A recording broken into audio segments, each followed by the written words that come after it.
Bienvenue à tous. Assemblée nationale, en avance ou sur place? C'est la question qu'on se pose ce soir. Déjà deux sessions ordinaires tenues et dirigées par le nouveau président de l'Assemblée nationale, récemment élu Théodore Ndato, et un changement marquant qui a retenu l'attention des Camerounais, des nominations de ses collaborateurs, dont sa fille Marlène Audrey Ndato-Lecy, désignée administratrice d'Assemblée. On note au cours de cette session quelques auditions, notamment sur la gestion des routes, le débat sur le document d'orientation budgétaire, crucial pour la préparation du budget de l'État du prochain exercice, entre autres. Sur les questions qui touchent et intéressent particulièrement le peuple camerounais, telles que les détournements massifs, la corruption, l'exploitation illégale de l'or dans le pays, aucun projet de loi. En ce qui concerne la situation sécuritaire, humanitaire et scolaire dans le nord-ouest et le sud-ouest, blackout total, malgré les appels incessants de quelques députés issus de cette zone de crise ou en crise. On n'oublie pas les plaintes de certains partis politiques au sujet de la non-considération de leurs propositions de loi. Pour en parler ce soir, nous aurons au cours de cette émission l'honorable Yumo Koupit Adamou, député UDC à l'Assemblée nationale. Mais d'abord, le journal.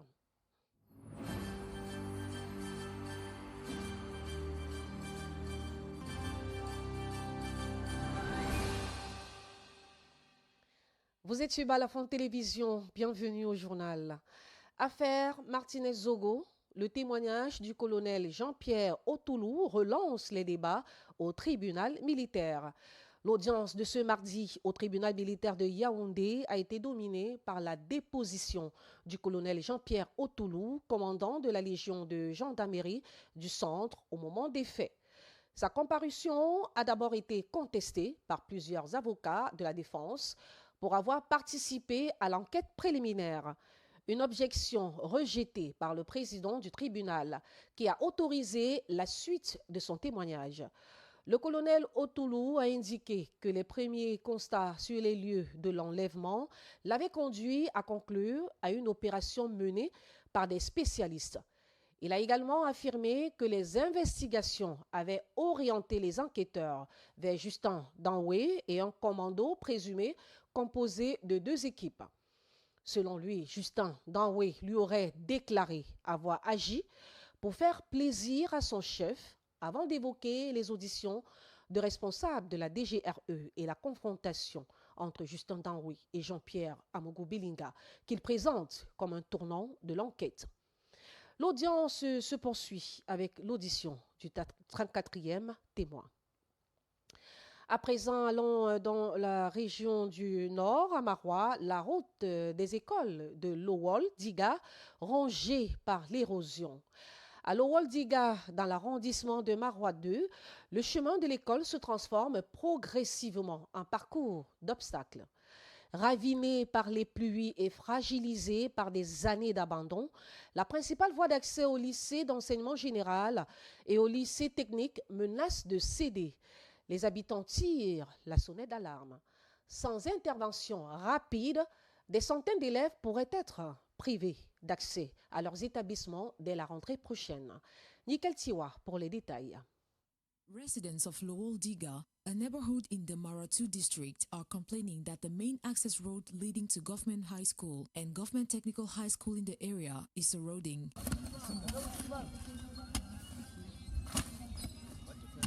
Despite filling sandbags to hold back the damage, they say it is not enough because heavy rains keep washing them away. En début de saison pluvieuse, nous sortons toujours pour mettre de la terre dans le sac pour réduire la vitesse d'eau qui dégrade la route. Mais malheureusement, le volume et la vitesse de l'eau finit toujours par emporter tout ce que nous mettons en route comme barrière. The erosion of the road has slowed down development, with some indigents now divided over whether to stay or to leave. Et beaucoup maintenant ont des parcelles, ils veulent investir, mais vu l'état de la route, certains ont pris de frein, certains ont pris de recul. As a last resort, residents of Lowol Diga are appealing to the local council to intervene. Vraiment, nous faisons recours au gouvernement, à la commune de Maroua 2e pour nous venir en appui parce que la population est déjà au bout de l'effort. Même à la communauté urbaine parce que on dit souvent là où la route passe, le développement suit. With persistent downpours, locals fear the situation could prevent children from accessing their school campuses when classes resume next September. Pour apprendre, quelques minutes pour convaincre. C'est le défi qu'ont relevé pâtissiers, stylistes, informaticiens et autres apprenants du Centre de formation professionnelle d'excellence de Douala.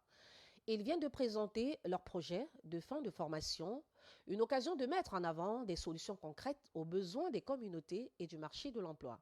Jéré Sazangué y était. Marie-Estelle Aïssi, styliste, a revisité le Sahari avec des tissus africains. Objectif, valoriser le patrimoine textile du continent. Wilfried Delong, lui, développe un protocole de dépannage informatique. J'ai réalisé une tenue style Sahari qui valorise la culture africaine tout en utilisant les tissus ayant des motifs africains et la texture africaine. Je me suis rendu compte que dans certains ateliers de dépannage, notamment ici au quartier, certains techniciens dépannent mais ne connaissent pas réellement comment fonctionne la machine. Bon, à travers mon rapport, j'apporte un genre de protocole de maintenance. Donc avant d'intervenir sur une machine, vous devez savoir comment elle marche, qu'est-ce qu'il faut pour qu'elle marche. Pour la jeune styliste, cette soutenance constitue une étape vers des ambitions plus grandes. Mes ambitions après cette formation, c'est d'ouvrir un centre de formation et aussi, j'aimerais m'étendre en ouvrant une marque, pourquoi pas. Pour les examinateurs, ces travaux témoignent des compétences des nouveaux techniciens appelés à intégrer le marché de l'emploi. I am convinced that we are producing technicians that are well formed. You see, with a program of 2 years, giving them enough time and with internships that go to up to 4 months, I think they are well fit for the job market. There are so many things that they have valued that makes the topic very good. For instance, the trainee that just passed have the topic a mixture of culture. She's like she's putting culture into value. Créé en 2016, le Centre de formation professionnelle d'excellence de Douala forme des jeunes dans plusieurs filières techniques et professionnelles. À Douala, les effondrements d'immeubles continuent d'endeuiller des familles. Malgré les opérations de démolition engagées par la mairie de la ville contre les bâtiments dangereux, de nombreuses constructions présentant de graves défauts subsistent. Certaines, abandonnées par leurs propriétaires, sont devenues des refuges de fortune pour des personnes démunies. Théodonto a parcouru la ville pour mesurer l'ampleur de ce phénomène. Murs lézardés, poutres fragilisées, toitures parfois prêtes à céder. À Douala, ces bâtiments à l'abandon rappellent le danger qui plane sur plusieurs quartiers de la ville. Beaucoup présentent de graves défauts de construction et continuent pourtant d'être occupés par des familles en quête d'un logement à faible coût. Ce sont des maisons à risque, donc ce sont des maisons à problème. Si une maison doit être détruite, on ne doit pas laisser les gens, quels que soient ces gens, quelles que soient les personnes là. Ces habitations, souvent désertées par leurs propriétaires en raison de leur état de dégradation, deviennent des abris de fortune pour les plus vulnérables. Un choix dicté par la précarité, mais qui peut coûter la vie. Malgré les campagnes de démolition des bâtiments jugés dangereux par la mairie de la ville, le phénomène reste préoccupant. Je demanderai déjà à l'État de vérifier déjà les choses à la source. Déjà les matériaux de construction qui entrent au pays ne sont pas respectés. Pour de nombreux citoyens, le problème dépasse les seuls défauts de construction. Ils dénoncent également un manque de rigueur dans le contrôle des projets de construction et dans la délivrance des permis de bâtir. Des insuffisances qui favorisent l'apparition de bâtiments ne répondant pas aux normes. Douala pratiquement est dans une zone marécageuse et sur du sable.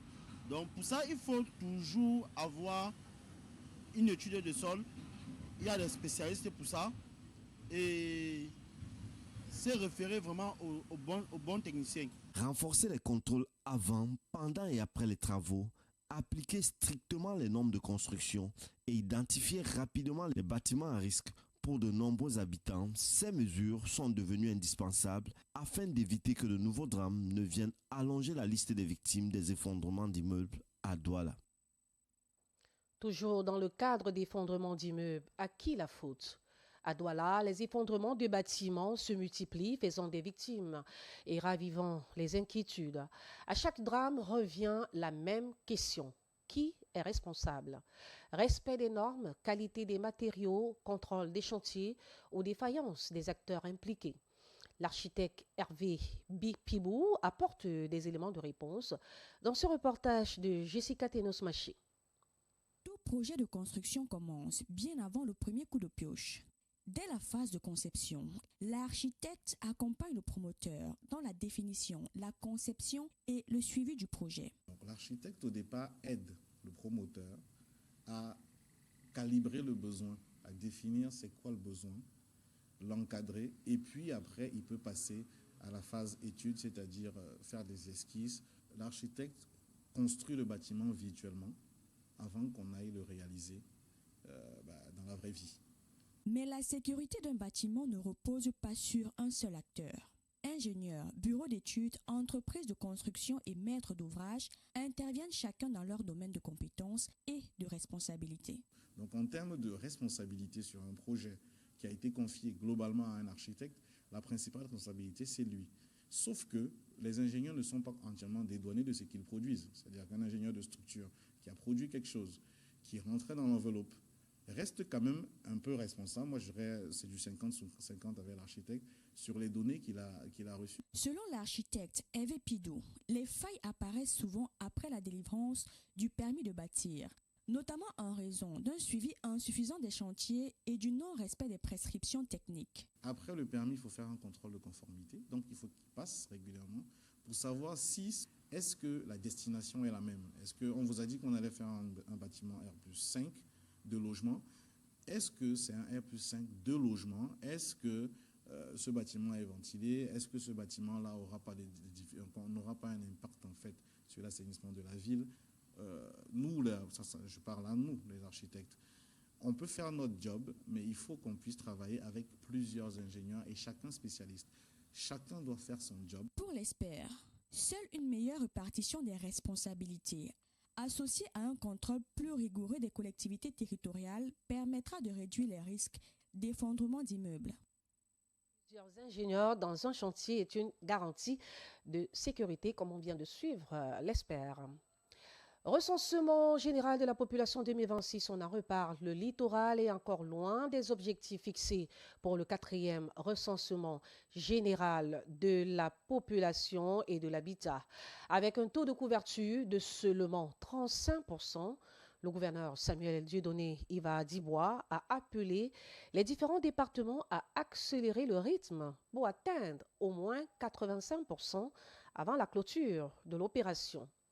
Face aux difficultés enregistrées sur le terrain, l'autorité administrative a également ordonné l'ouverture d'enquêtes contre les agents recenseurs accusés d'avoir abandonné leur poste ou détourné du matériel de travail. Le reportage de Jires Azangue et Fondrené Marquez. With less than 2 weeks to go before the end of the 4th General Population and Housing Census, an evaluation meeting was held in Douala. Figures show that the littoral region has attained only 35% coverage so far. The governor said the rate is not encouraging and he has instructed that all divisions must reach at least 85% before the deadline. L'autorité administrative est capable de pouvoir foncer dans la zone de réticence. Et ça, il faudrait que vous alliez en commission au niveau des quartiers où les gens n'ont pas voulu être recensés. Il faut qu'ils soient ciblés, il faut qu'ils soient connus. C'est les mêmes qui vont demander la protection quand il y a le grand banditisme. Mais quand il faut qu'ils soient recensés, c'est de la réticence. Few reports from some localities revealed that census agents are facing challenges. In Douala 6, there is a language barrier. In New Belbassan, Bonapriso, some residents are hesitant to open their doors, and in Dibamba, the topography is not friendly. Governor Dibwa expressed frustration that some census coordinators are too tolerant. He castigated the fact that some enumerators collect money and do not work, while others have even fled with the materials given to them. He has ordered an investigation so that these dishonest individuals can be brought to book.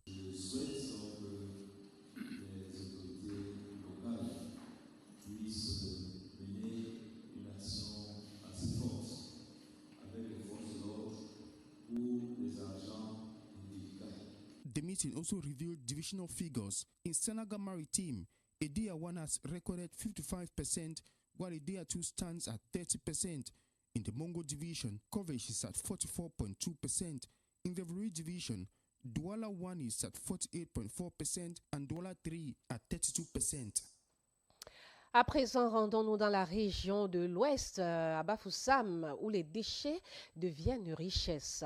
Transformer les déchets en revenus, le pari est en marche à Bafoussam.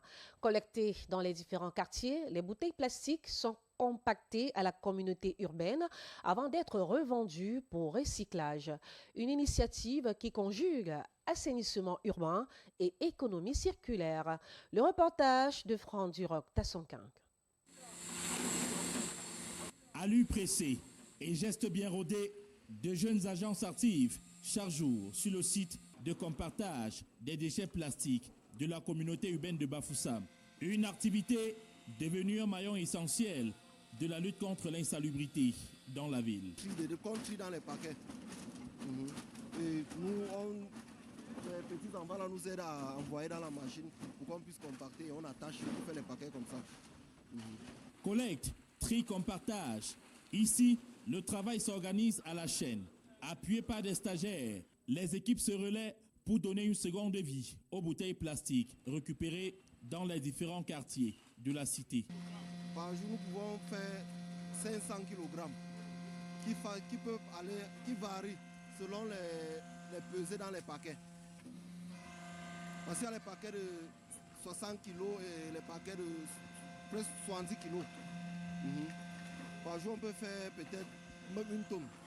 Chaque jour, plusieurs kilogrammes de déchets plastiques sont ainsi compactés, contribuant à la fois à l'assainissement urbain et à la valorisation des déchets. Après avoir compacté, on attache, on fait sortir de la machine. Après la peser, on les entasse là-bas, on stocke là-bas pour éviter que la pluie vienne mouiller les cartons et ça déchire parce qu'on utilise les cartons pour les attacher, pour les réunir en paquet. Les équipes au garage municipal, où on avait fait le stockage lors du concours de meilleurs ramasseurs. On a acheté les bouteilles, on a stocké là-bas. Maintenant, ils sont en train de trier, ils mettent dans les sacs, comme vous voyez, et on rapporte ici pour qu'on puisse compacter. Mais l'ambition va au-delà du simple nettoyage. La communauté urbaine de Bafoussam entend revendre ces ballots de plastique destinés au recyclage et envisage à terme la création d'une unité locale de transformation des déchets plastiques.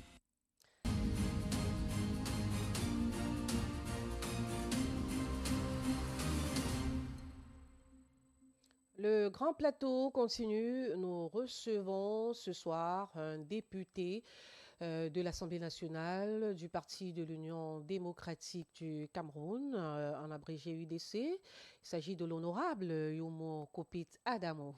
Bienvenue à Grand Plateau, honorable. Merci, bonsoir ma très chère, bonsoir aux millions de téléspectateurs, bonsoir à l'équipe technique en studio. Appelez-moi Marinette Gimfak, voilà. Alors, vous avez passé... Merci. D'accord. Vous avez passé 30 jours quand même et au terme de cette session de juin 2026, est-ce qu'on peut dire qu'on a avancé, on est resté sur place ou alors on a reculé au terme de cette session de juin 2026? Bon, je dois dire que ce qu'on a vécu au terme des 30 jours de la session parlementaire du mois de juin 2026 au Cameroun, on a connu une avancée, mais également de la reculade également. Je veux m'expliquer. D'accord. Ce que nous appelons avancée, c'est la reprise sous la houlette du nouveau président de l'Assemblée nationale, le très honorable Dato Théodore, la reprise des plénières dédiées aux questions orales des députés aux membres du gouvernement. Ça fait longtemps qu'on n'avait plus connu ça. En dépit des dispositions claires de la loi portant règlement intérieur de l'Assemblée qui stipule que, au cours de chaque session, au moins une plénière doit être organisée chaque semaine pour des questions orales des parlementaires aux membres du gouvernement. On n'avait plus connu ça, et donc, au cours de cette session, cela est revenu, et vous avez vu qu'on a organisé pendant les 3 premières semaines, chaque vendredi, des plénières dédiées aux questions posées aux membres du gouvernement. On en avait enrôlé 14, et au cours de 3 séances, on a examiné 9 de ces questions-là. C'est ce que j'appelle avancée. L'autre avancée, c'est le débat d'orientation budgétaire. Nous avons, nonobstant le fait que le document de débat d'orientation budgétaire soit arrivé toujours avec un peu de retard, mais la qualité des documents, la façon de présenter sont allés dans le sens des recommandations faites par le Parlement. Les documents étaient bien clairs, bien présentés, et les statistiques étaient données dans le sens que nous avions souhaité la dernière fois en 2025.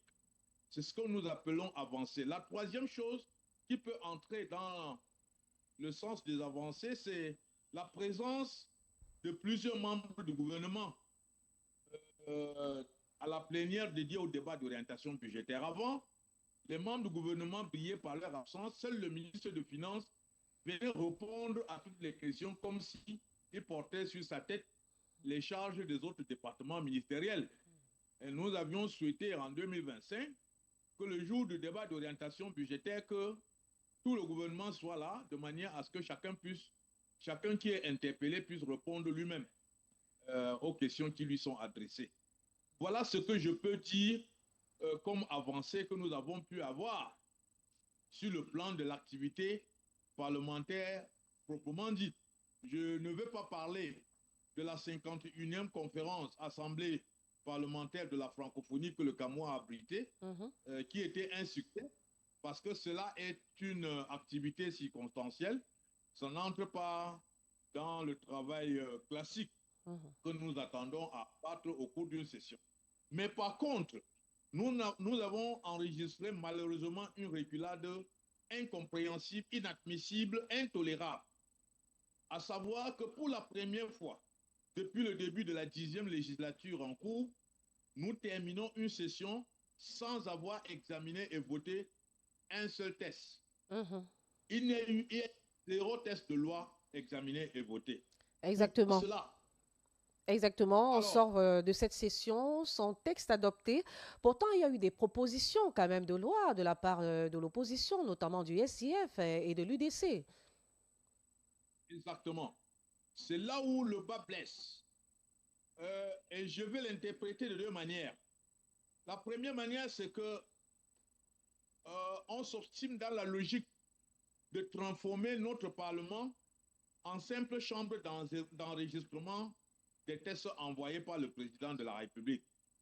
Parce que depuis l'indépendance de notre pays jusqu'à date, aucune loi dans notre pays n'est l'émanation des parlementaires. En dehors de la loi portant règlement intérieur de l'Assemblée nationale ou de celle du Sénat, qui sont initiées au niveau du Parlement, aucun test de loi au Cameroun n'est d'émanation parlementaire, alors que la Constitution dit que l'initiative de la loi appartient concomitamment au président de la République et aux membres du Parlement. Au cours de la présente session, le SIF, à travers l'honorable Joshua aussi, a introduit 5 propositions de loi. L'Union démocratique du Cameroun, UDC, sous ma signature, a introduit une proposition de loi. Et nous terminons la session sans que ces 6 tests ne soient introduits dans le circuit parlementaire de leur examen. Exactement. On est resté bras croisés parce que le président de la République n'a envoyé aucun projet. Et cela démontre également et prend au dépourvu ceux qui souvent nous disent que, quel que soit là où le chef de l'État est, il travaille. Rien ne peut souffrir de son absence sur le triangle national. Mais voilà que parce qu'il n'est pas là pour pouvoir choisir des projets de loi à envoyer au Parlement, aucun projet n'a été envoyé. Voilà. Voilà notre déception.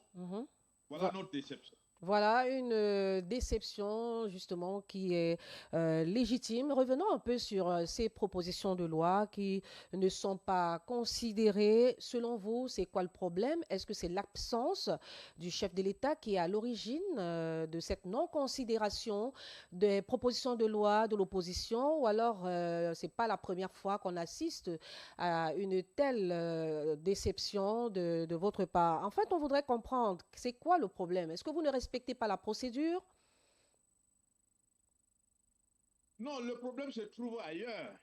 Le problème se trouve dans la peur que les responsables de l'Assemblée nationale ou du Sénat ont à pouvoir introduire un test qui n'ait reçu le visa du président de la République parce que pour eux, ce serait comme si ils agissaient sous le dos de celui qui leur a donné sa confiance pour qu'ils soient là où ils sont. Mais ce n'est qu'un manque de respect de la loi. Parce que lorsque vous examinez la navette parlementaire qui aboutit à l'examen d'un test, nulle part le visa de la présidence ne requis lorsque un test est introduit par un parlementaire. Les tests disent que le député qui initie une proposition de loi a l'obligation de la déposer sur la table du président de l'Assemblée nationale et sur la table du président du Sénat. Lorsqu'il a déposé sur décharge, il revient au président de l'Assemblée nationale qui est le déclencheur, parce qu'il faut que les téléspectateurs nous comprennent. L'Assemblée nationale est l'alpha et l'oméga des activités parlementaires, parce que ce n'est pas à l'Assemblée nationale qu'on déclenche l'examen d'un test et ce n'est pas à l'Assemblée nationale qu'on boucle l'examen du test, parce que c'est l'Assemblée, c'est le président de l'Assemblée qui envoie le test adopté au Parlement, et puis quand le Parlement termine au Sénat, et puis quand le Sénat termine, le Sénat lui renvoie le test et c'est lui qui envoie au président de la République pour promulgation. Et si après 15 jours, le président de la République n'a pas promulgué, le président de l'Assemblée a le pouvoir de se substituer et de promulguer la loi. Mais la loi dit que lorsque le parlementaire a déposé en bonne et due forme chez le président de l'Assemblée et chez le président du Sénat, le président de l'Assemblée doit introduire le test déposé à la conférence des présidents, qui est la seule instance qui a une compétence de se prononcer sur le test. Et le pouvoir, les décisions qu'on prend là-bas sont les décisions sur la recevabilité du test, sur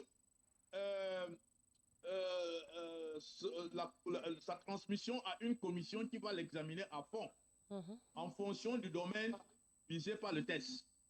Donc, le président de l'Assemblée n'a pas de pouvoir de bloquer l'examen du test à son bureau. Donc, ce que nous observons, ce n'est pas l'absence du président qui a bloqué l'examen, puisque les différentes propositions qui sont faites depuis 1992, où notre Parlement est rentré dans le multipartisme, aucune proposition de loi n'a prospéré.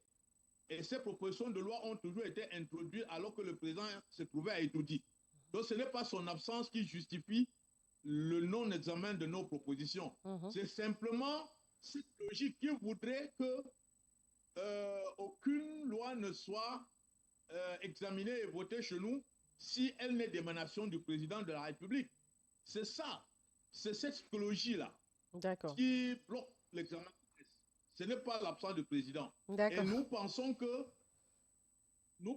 c'est l'épée de Damoclès qui pèse sur leur tête qu'ils appelle la discipline du parti qui fait que cette peur-là les amène à ne pas respecter la loi en ce qui concerne les propositions faites par les parlementaires. D'accord. Revenons un tout petit peu sur le texte, du moins la proposition de loi qui avait été préparée par l'UDC, l'Union démocratique du Cameroun. De quoi s'agissait-il exactement? Nous avons introduit une proposition de loi portant modification de la loi du 23 juillet 2023 portant l'orientation de l'enseignement supérieur au Cameroun. Ce qui nous motive est que nous observons dans la gouvernance de nos universités qu'il y a un excès de politisation. Nos universités sont instrumentalisées. Nos universités sont devenues des temples de la politique politicienne au lieu de rester le temple du savoir, de la connaissance, le temple du savoir, de la transmission du savoir et de la recherche pour le développement du pays. Oui, nous vous écoutons. Et l'objectif en ce qui concerne cette proposition de loi, je pense que nous avons un souci de liaison avec notre invité. Nous rappelons que vous, voilà, il est là avec nous. Nous avons eu un souci de liaison avec vous, honorable Adamo Koupit. Voilà, vous disiez tout à l'heure que vous avez déposé une proposition de loi en ce qui concerne les universités au Cameroun. Oui, donc pour résumer ce que nous proposons dans ce texte, nous proposons de révolutionner la désignation, le mode d'accès aux postes de responsabilité dans nos universités. Les recteurs ne devraient plus être nommés, ils doivent être élus. Les vice-recteurs, les doyens et les vice-doyens. Seuls les chefs de département et les autres responsables pourront être nommés non pas par le président de la République, mais par le conseil d'administration sur proposition du recteur élu. Et ce conseil d'administration de nos universités, nous avons constaté qu'en l'état actuel, les membres du conseil d'administration de chaque université, ce sont les représentants du gouvernement, de la présidence de la République, qui font la majorité. Or,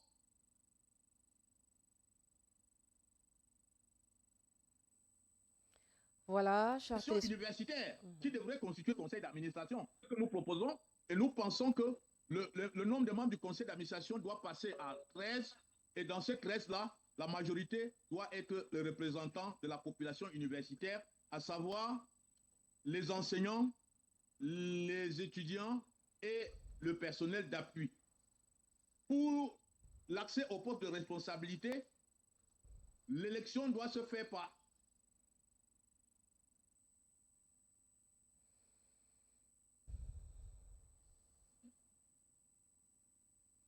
allez-y, dans nous chaque vous écoutons. région. Oui, des collèges électoraux spéciaux dans chaque région. Et ces collèges électoraux sont constitués essentiellement des membres de la population universitaire. C'est ce que nous voulons et nous pensons que si l'accès au poste de responsabilité dans nos universités devient électif, l'université va être dépolitisée et l'université va rester maintenant dans le couloir du temple de savoir, de la recherche et de lumière que l'intelligentsia doit apporter aux politiques pour pouvoir résoudre des problèmes complexes du développement de notre pays. Voilà ce que nous avons proposé dans ce texte que nous avons soumis au Parlement. Justement, vous parlez des universités au Cameroun et il faut souligner que les universités accusent un retard important à l'échelle internationale et n'intègrent pas le top 100 des institutions africaines les plus prestigieuses selon le classement webométrique qui a été justement fait. Et en citant comme ça, l'université de Tchang est placée en tête quand même des universités du pays, suivie par l'université l'Université de Boya et l'Université de Yaoundé 1. Revenons donc sur cette session de juin qui s'est achevée. Il faut quand même dire qu'au cours de cette session parlementaire, il y a des questions de féminicide qui ont été évoquées, qui ont été au menu, justement, sans oublier la dénonciation de l'utilisation illégale des sceaux de la République. Oui, exactement. Cela est revenu dans le discours de clôture du très honorable président de l'Assemblée. Et j'ai oublié de souligner que le discours d'ouverture avait séduit tous les parlementaires parce que c'était l'une des rares fois du haut du perchoir de l'Assemblée, on adresse à la nation en abordant des problèmes qui touchent cette nation-là et de manière ferme.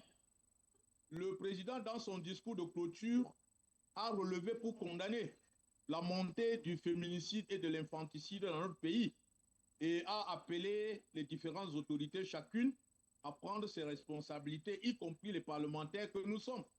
Nous pensons que c'était à juste titre, au regard du développement des crimes de ces derniers temps, où nous voyons qu'on assassine les enfants, on assassine les femmes, la femme qui donne la vie et l'enfant qui n'est que innocent dans tout ce qui concerne les problèmes de la société. Donc c'était normal. Il a également relevé le problème de la malgouvernance de notre secteur minier qui devrait être l'un des leviers de développement du pays, mais qui aujourd'hui fait l'objet de véritables pesanteurs en termes de corruption et autres détournements. Nous nous attendions à ce que, faisant ce constat, on continue en montant d'un cran pour commettre une commission d'enquête parlementaire sur ce sujet. De toutes les façons, nous continuerons à revendiquer cela parce que c'est de notre devoir d'aller voir plus clair lorsque nous constatons qu'il y a des domaines de l'État qui entretiennent de flou au détriment de l'intérêt général. Voilà, justement, parlons donc de cette exploitation illégale de l'or dans les mines camerounaises, notamment à l'est et dans la Damawa. Il faut souligner quand même qu'un important stock d'or a été déclaré dans les Émirats arabes, ou du moins à Dubaï. Et vous, du côté de l'UDC, pour forcément la prochaine session qui vous rassemblera, est-ce que vous avez prévu quand même de revenir sur ces entreprises illégales qui ont exploité de l'or pendant des années? Est-ce que vous pensez quand même dans ce sens demander une enquête, demander qu'il y ait un certain éclairci sur cette gestion de l'or camerounais? Est-ce que vous avez prévu vous arrêter là-dessus? Parce que c'est une question qui concerne et qui intéresse particulièrement les Camerounais. Nous nous attendions à ce que les chefs de chambre introduisent eux-mêmes une commission d'enquête parlementaire autour de cette problématique. Cela n'a pas été fait et donc à la prochaine session, nous allons prendre notre responsabilité en demandant cela. Même comme nous connaissons que lorsque une initiative de ce genre vient de l'opposition, on a toujours tendance à bloquer. Parce que malheureusement, au niveau du Parlement, la solidarité partisane prime sur la solidarité parlementaire. Et vous savez aujourd'hui que c'est pour la première fois depuis 1992 que notre Assemblée nationale ne compte qu'un seul groupe parlementaire, qui est le groupe parlementaire du système au pouvoir. Au Sénat, sur 100 sénateurs, il n'y a qu'un qui peut se réclamer de l'opposition, mais qui a été également nommé par le président de la République. Donc, dans ce contexte, c'est difficile, mais nous ne baissons pas le bras. Nous allons prendre notre responsabilité en demandant cela. Parce que vous ne pouvez pas rester bras croisés étant représentant de la nation lorsque l'acheteur déclare un certain nombre de tonnages qu'il a acheté chez vous et que le vendeur déclare qu'il n'a vendu que peut-être le 10e de ce que l'acheteur dit avoir acheté. Où est partie la différence. Il faut véritablement une enquête parlementaire pour élucider la nation là-dessus. Justement, il faut une enquête parlementaire. On n'oublie pas le cas de la Sonara. Il faut rappeler que la réhabilitation de la Société nationale de raffinage, la Sonara à Limbé, est entrée dans une phase décisive. Le gouvernement a acté une refonte complète du projet pour passer d'une simple réparation à, il faut le dire, à une modernisation profonde. Et quand on parle de modernisation, il y a un important montant qui a été, dont le budget est estimé à 700 milliards de francs CFA.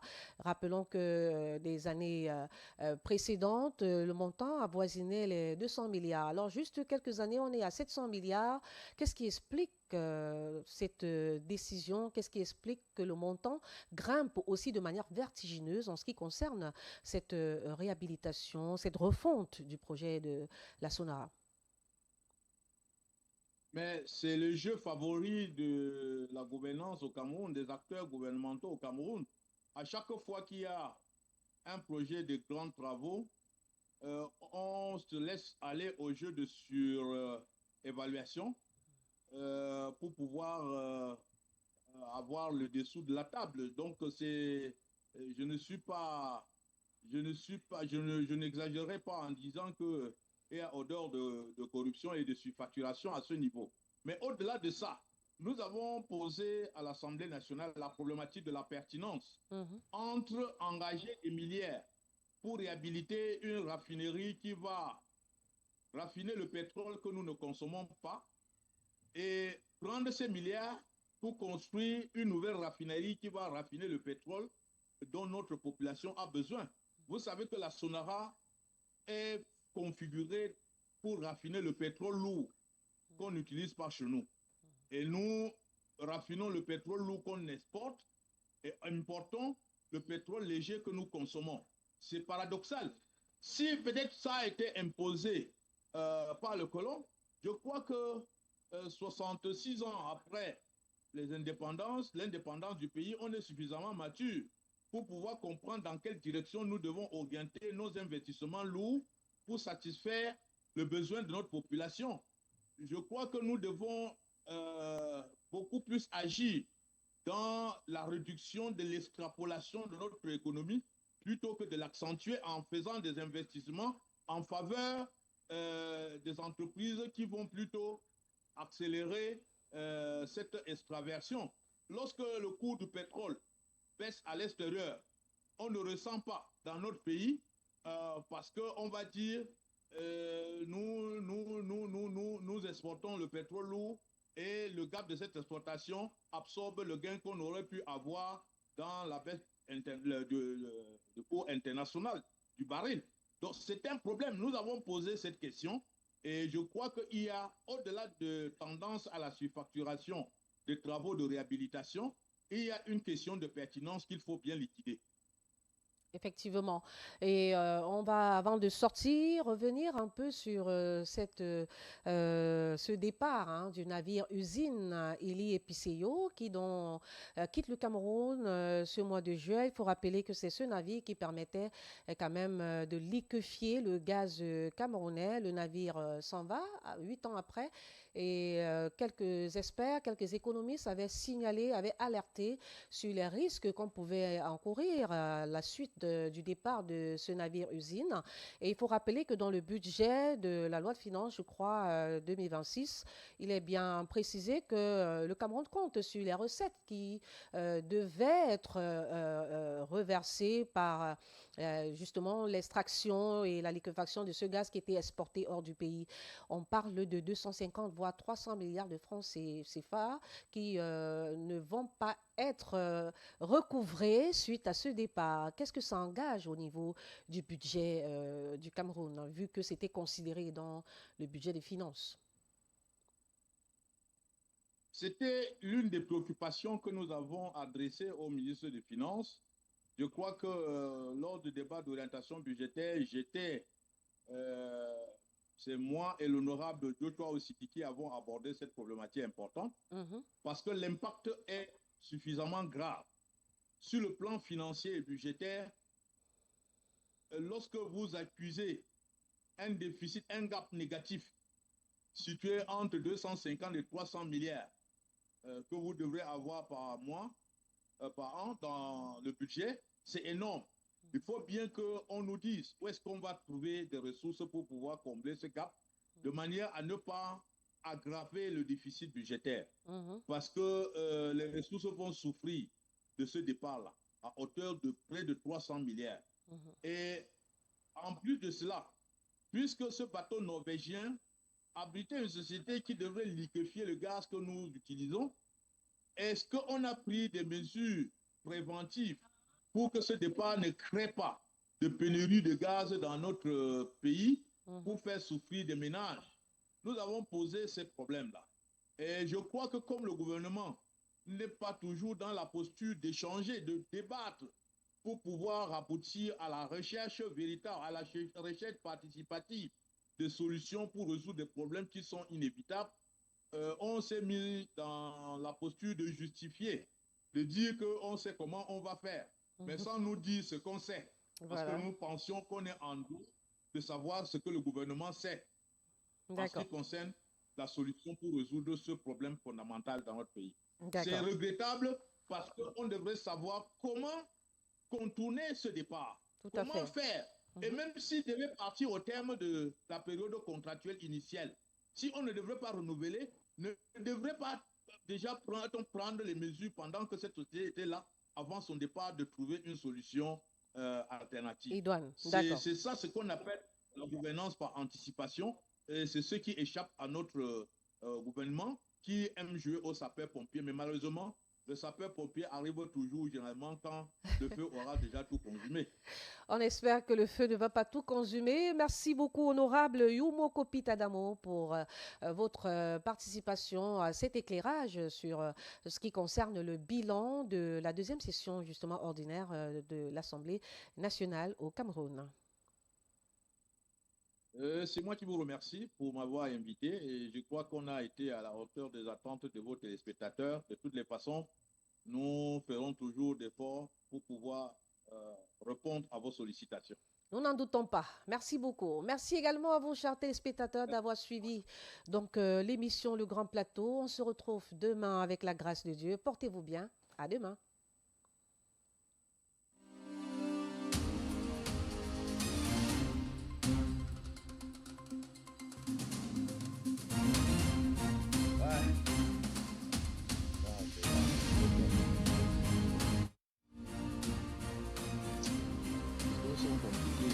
C'est vraiment...